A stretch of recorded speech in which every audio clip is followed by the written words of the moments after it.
Dmitry Medvedev, a senior official in Putin's administration and the former president of Russia, threatened the use of nuclear strikes if NATO continued its offensive in the ongoing Russia-Ukraine conflict.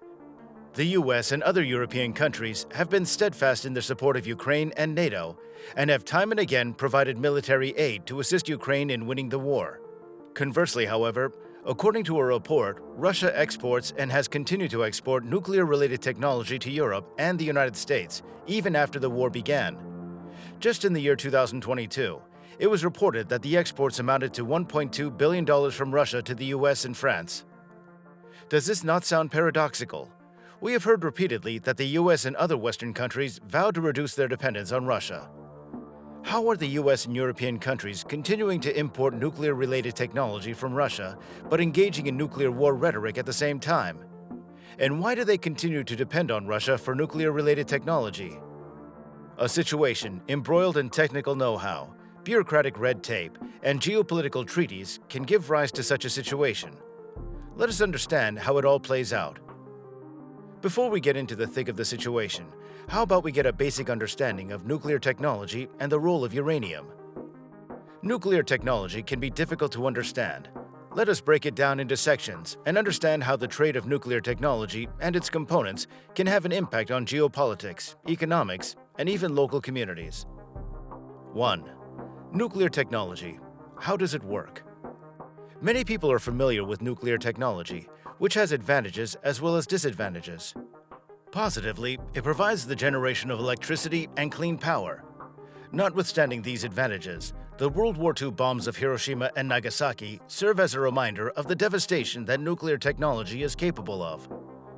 We would limit our attention in this video to the benefits of nuclear technology. Water in nuclear power plants is heated by the energy released when uranium atoms split apart. Steam produced by the heated water powers turbines, which in turn powers generators to produce electricity. Atomic nuclei contain untapped energy, which is where the name nuclear energy originates. The energy is derived by the splitting of an atom to release the energy inside it. This process is known as nuclear fission. In nuclear reactors, the atom of uranium-235 is used, which is commonly referred to as fuel for the nuclear reactor. Now that we are self-proclaimed experts in the field of nuclear technology, let us examine the role of uranium and how it's become a vital part of geopolitical rhetoric. 2. Uranium-235, the lifeblood of the nuclear energy industry. Uranium is the soul of the nuclear industry. As we have seen earlier, the uranium atom is used as a fuel in order to generate heat that makes the water give off steam. But the naturally found uranium in ores is not fit to be used in nuclear reactors. It has to go through a process called conversion and enrichment before it's declared fit for use. The conversion and enrichment facilities are present quite sparsely across the world, as is demonstrated by this table. If you take a glance at the conversion facilities, the Russian company Rosatom dominates. Functioning at 96% of its capacity, it's able to have an output that is more than 1/3 of the world's output. Additionally, a major chunk of the enriched uranium capacity is also produced by Rosatom. The Russian company's capacity accounts for 1/3 of the enriched uranium produced by the entire world. This makes countries dependent on a handful of countries, especially Russia, for its supply. And combined with geopolitical complexities, things can get a little complicated. But that leaves a very important question unattended. The United States certainly has the resources to construct facilities of its own, doesn't it? It does, but there are a few reasons why that has not manifested. Following along with us till now, it can be a lot of information to process. Why don't you pause, take a couple of minutes, and subscribe to our channel while you're at it? We're about to dive into a bit of history and explore reasons why the US has been unable to become self-sufficient in uranium enrichment capacity. Number 3. From nuclear warheads to disarmament, megatons to megawatts program. The aversion, inability, or negligence of the US in establishing facilities of its own stems from a number of factors. The facilities are quite strategically sensitive and require a lot of capital to function. In other words, not only does it require careful handling, it's also expensive to maintain, let alone set up. Part of the blame has also been put on the post-Soviet deal signed with Russia, dubbed the Megatons to Megawatts program. During the Cold War, The race to arms had amassed an incredible number of nuclear stockpiles. In efforts to de-escalate the tensions and use nuclear technology constructively, treaties were signed to initiate economic cooperation of some kind and mitigate the risk of a conflict. Megatons to Megawatts was one of those programs. Through the treaty, Russia was able to convert 500 metric tons of highly enriched uranium, or HEU, to 14,000 metric tons of low-enriched uranium, or LEU, and sell it to the US at a lower price. This initiative lasted for 22 years, from 1993 to 2015, and accounted for 10% of electricity generation in the US. A cheaper fuel cost ensured that the US companies were rendered inefficient since they could not match the prices. Subsequent administrations did not feel the need to invest, and now it feels a little too late. A facility in Ohio that stands nearly empty captures the somber mood.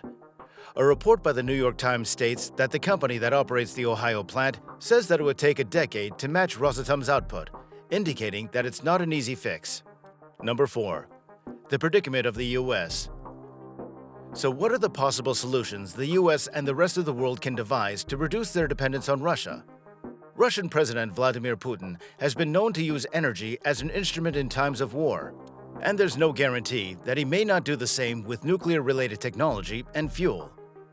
In some cases, however, direct action may not be required to come from Putin himself. Niger experienced a coup on the 26th of July 2023. The West African country has a strong French link, historically as well as geopolitically. The new administration banned the export of uranium to France. 50% of the uranium exported from Niger is used as fuel in French nuclear power plants. Moreover, about 24% of the uranium imported by the European Union comes from Niger, signifying that a ban would cause a major dent in uranium supplies to the Western countries. The cherry on the cake. The coup was followed by chants of "Long live Putin," clearly stating that even if Russia does not explicitly carry out export controls of uranium from its own territory, the trade may be disrupted by other players in the supply chain. So it's not only Russia that the US needs to diversify from. It should also keep an ear to the ground for rumblings elsewhere as well. A report by the New York Times shows that it needs to do more than that. The report details different examples of plants across the US that have either halted production or are awaiting refurbishments. Take the example of a coal plant in Kemmerer, Wyoming, that is planned to be decommissioned in 2025. Plans were in place to replace the aging coal plant with a new-age nuclear facility, but they were halted when the takeover company refused to accept Russian-enriched uranium. The new company had also promised jobs to the workers. Such developments affect local communities, making their futures uncertain. In places such as Kemmerer, where the coal plant provided employment to many, the shutdown of the plant can cause economic and societal disruptions. So what do the US and other European countries do in this situation? Number 5. The way forward. In a situation like this, a quick fix seems unlikely. Cutting off Russian imports also feels excessive, and a move like that could quickly snowball into escalating already strained relations. The idea is to maintain the status quo, but at the same time look for options to diversify their suppliers. The long-term solution lies in building capacities of their own. There has been a draft of proposals for doing the same, so it might be further down the road, but conversations around it are happening. The establishment of these facilities not only would lessen the dependence on Russia, but also help in achieving targets of clean energy. The road forward for the US looks challenging. A concerted long-term effort is the need of the hour. The Biden administration should build domestic capacity and also encourage partner states to do the same. The United Kingdom sanctioned Rosatom executives and imposed a 35% tariffs on imports of Russian radioactive materials, which includes enriched uranium. Measures such as these have to be coupled with long-term strategic plans to avoid such geopolitical complexities in the future. What are some of the measures that the US and other countries can undertake? Comment and tell us below. If you enjoyed our video, be sure to drop a like and subscribe so you don't miss out on our future uploads. If you're feeling generous, you might as well turn on the bell so you instantly get notified when we upload a video. Don't worry, we promise our next upload will not be as drawn out as the US efforts to diversify their uranium capabilities.